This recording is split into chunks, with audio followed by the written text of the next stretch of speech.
strafing to be accomplished out in midfield out there as we start the United States Marine Corp MAGTF demonstration. Coming up next, more commonly called a MAGTF. The Marine Air Ground Task Force is a term used by the United States Marine Corps to describe the principal organization of all missions across a range of military operations.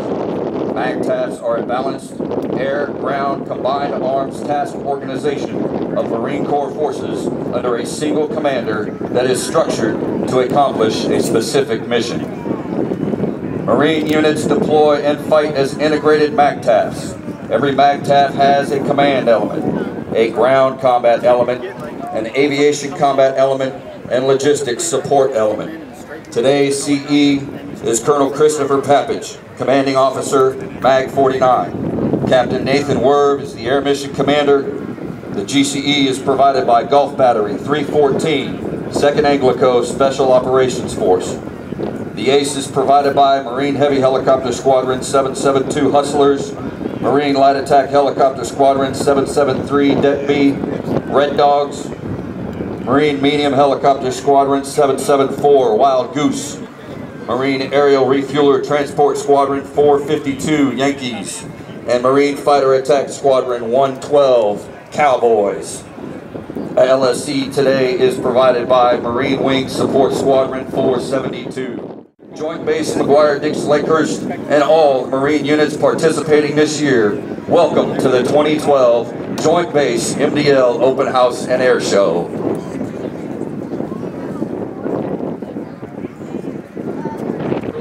You will see a KC-130 Hercules with 2 CH-53 Echo Stallions joining to demonstrate aerial refueling.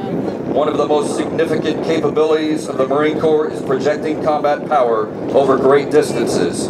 As you will see, the assault support aircraft will stay near the tanker, ensuring that they will have enough fuel to support the ground Marines when called upon by the mission commander.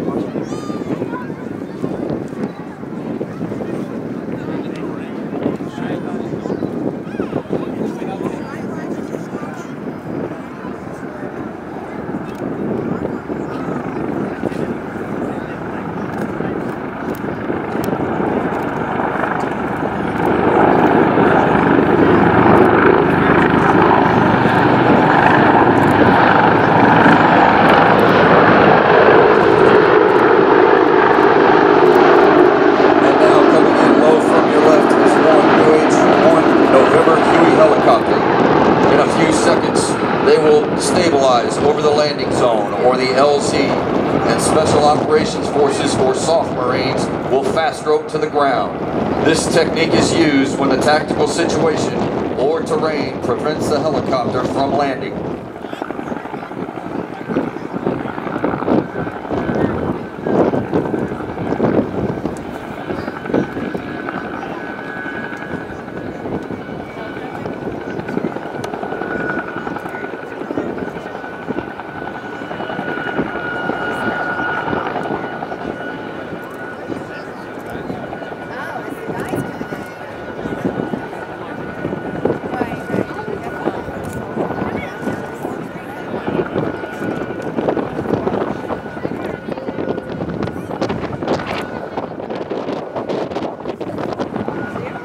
As you just saw, the Marines exited the aircraft and landed in a matter of seconds. These Marines will call for and direct naval and aerial fires to destroy enemy positions on the battlefield before the full force of Marines are brought in for the assault. The team will come in, locate, and engage any targets in the open area. From your left, here he comes, nice and fast.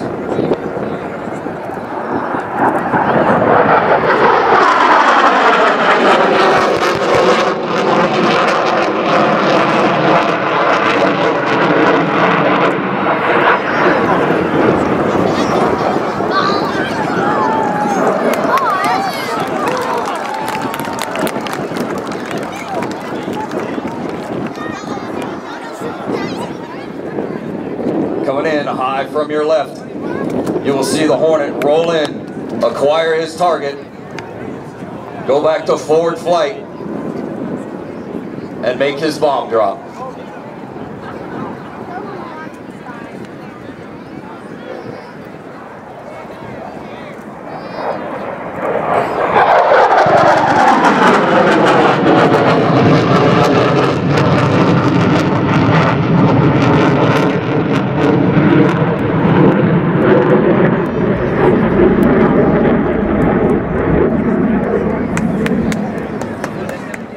Small but deadly AH-1 Whiskey Cobras provide additional support. The AH-1 Whiskey is a significantly improved version of the venerable AH-1 J and T models, which have served the Marine Corps since 1968. Of the previous versions and can be equipped with air-to-air and air-to-ground missiles, as well as a deadly anti-armor capability.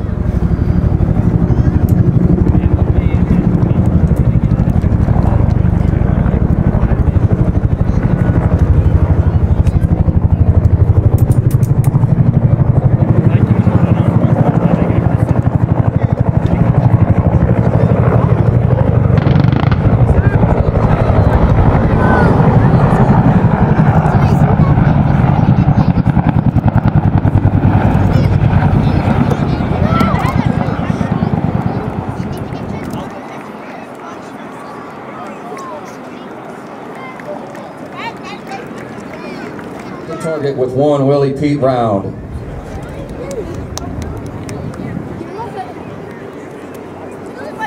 Once again, what is that? Better be bigger than that. I love it, remember? Give me the one I returned yesterday.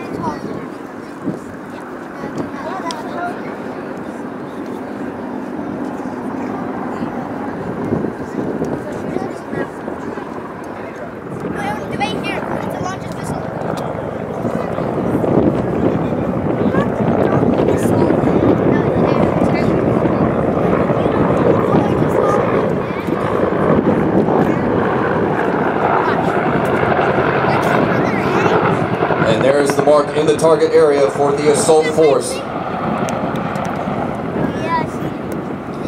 When they move inbound. If you look over your left shoulder high into the sky, you will see the Huey that dropped off the recon team.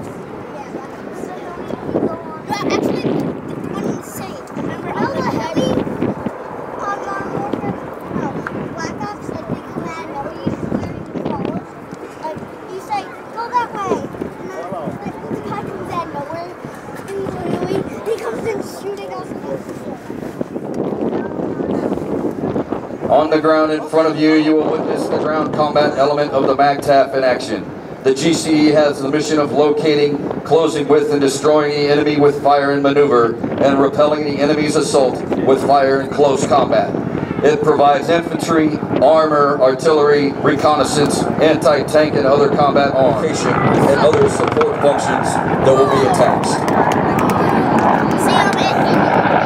And now low in from your left, 3 CH-53 Echo Sea-Knights will demonstrate the vertical assault technique. The Sea-Knights are fully instrumented, twin-engine tandem rotor helicopters. These aircraft have been in service with our Corps since 1964 and continue to provide assault support for our Marines today.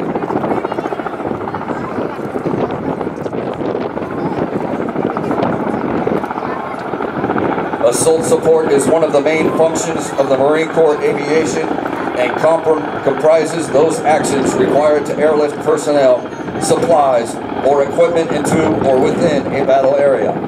It provides the commander the ability to concentrate his strength against selected weaknesses using speed and surprise and the tenacity of the Marine rifleman. It also provides operational and tactical mobility used to focus combat power at the decisive place and time to achieve local combat superiority, something the Marines do with supreme beauty. As the Sea-Knights continue with the troop insert and depart from the LZ, you'll observe the Cobras as they maintain security in the objective area.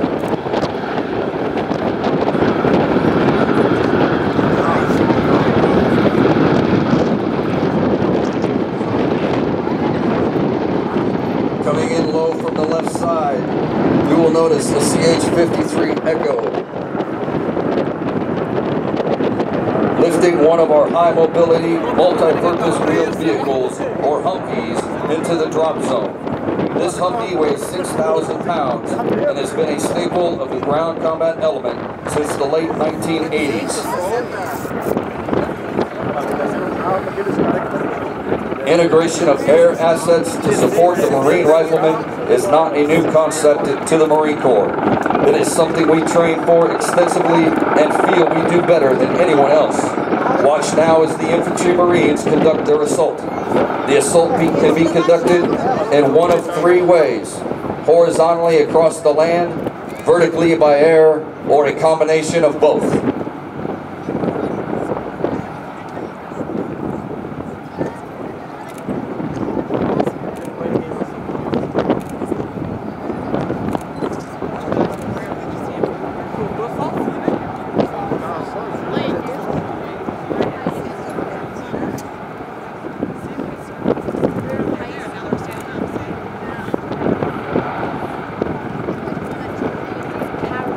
CH-53 Echo will have a nice surprise.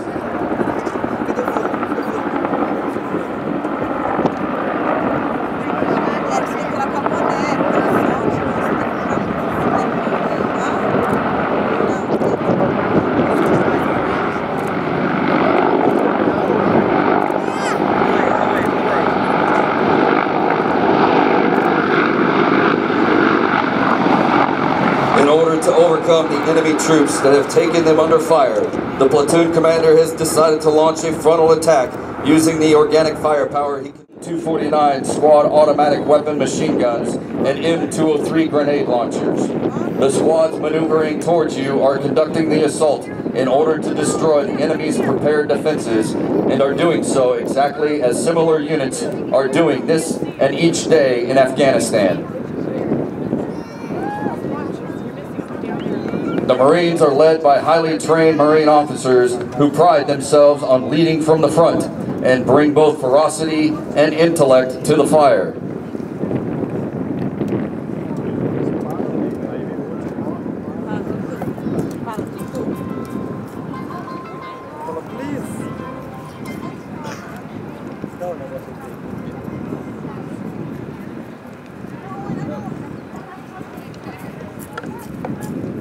Exploit the use of terrain and vegetation to mask their movements. In an open area such as this, however, they increase their dispersion and take advantage of all available supporting arms. If this isn't enough firepower, the company commander has requested close air support from the Hornet.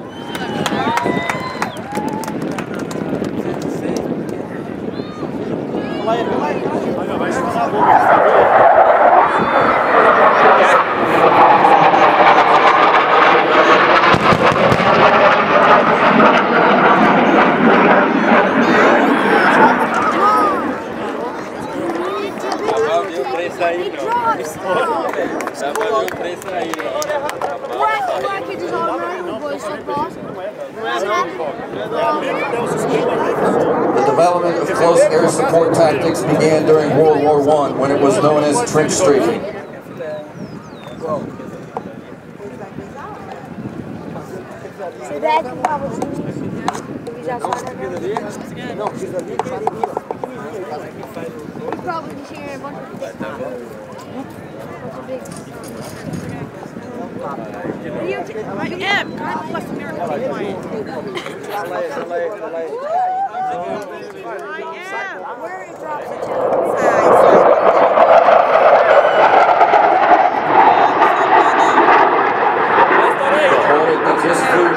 Performing a battle damage assessment pass, or what we call BDA. He has just reported that all targets are destroyed. The task force operates in an actual combat situation. Working in unison, this carefully planned and executed operation gives Marines the firepower and protection necessary to accomplish the diverse missions with which we are frequently assigned. Ladies and gentlemen, passing in review, to your front is the MAGTF ground combat element. The fast rope team is commanded by Captain Ian Plummer from 2nd Anglico, Camp Lejeune, North Carolina. The infantry platoon is commanded by Captain Steve Morris from MWSS 472, right here, Joint Base McGuire-Dix-Lakehurst, New Jersey. Formier, Captain Luke Frank, Crew Chiefs, Staff Sergeant Scranton, and Staff Sergeant Mario Gomez. Hustler 1-2 is Captain Dan Fitzpatrick and Major Harley Burnett. Crew Chiefs, Sergeant Greg Farron and Sergeant Joseph Williams. Lance Corporal Brett Waldenmeyer. The CH-46s from HMM 774 are flown by Mother Goose 2-1, Lieutenant Colonel David Bone and Major Dan Wilcox. Crew Chief Corporal Russell. Mother Goose 2-2, Lieutenant Colonel Mark Sexton and Major Carl Hoffman. Crew Chief Staff Sergeant Wood. Mother Goose 2-3, Captain Scott Scheck and Major Luis Gomez. Crew Chief Sergeant Miller. The AH-1s from HMLA 773 Det B are flown by Red Dog 8-1, Major Ted Batesel and Major Richard Bartolomeo. Red Dog 8-2 is Lieutenant Colonel Jeff Murray and Lieutenant Colonel Keith Pierce. The UH-1N from HMLA 773 Det B is flown by Coyote 7-1 Captain Jack Olson and Major Danny Bird. Crew Chiefs Staff Sergeant Valerie Jelly and Lance Corporal Ryan Jackson.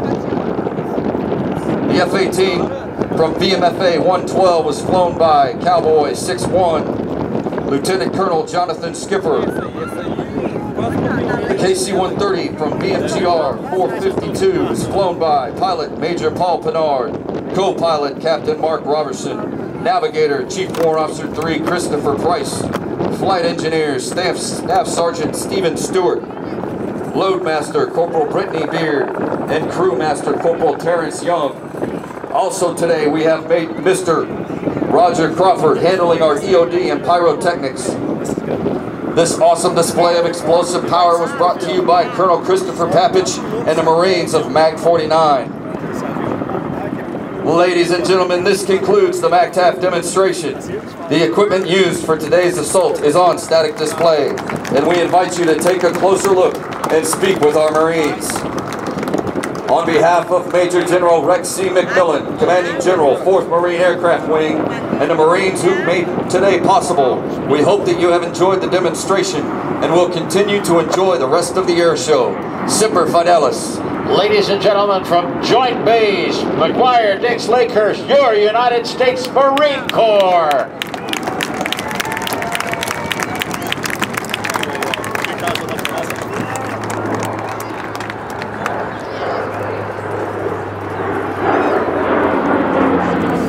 Going to take us just a couple of minutes to recover all of the MAGTF aircraft and helicopters, and then we'll be ready for Bill Gordon in that 450 horsepower Stearman. Take you back to the early days of Army Air Corps pilot training and the days of barnstorming. Trojan. And a phenomenal smoke system on this aircraft that creates a lot of smoke rings in the sky. And Herb will try to take ditto and bust right through some of those bullseyes and get some scores up.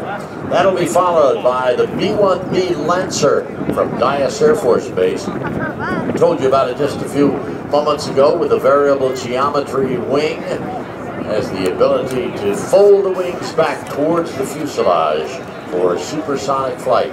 You'll see 3 passes from the B-1B ready to be fully operational tomorrow morning. So when you finish whatever you're eating or drinking, make sure that you put your trash in the proper receptacle. That will help the men and women of Joint Base MDL be prepared to go fully operational Monday morning.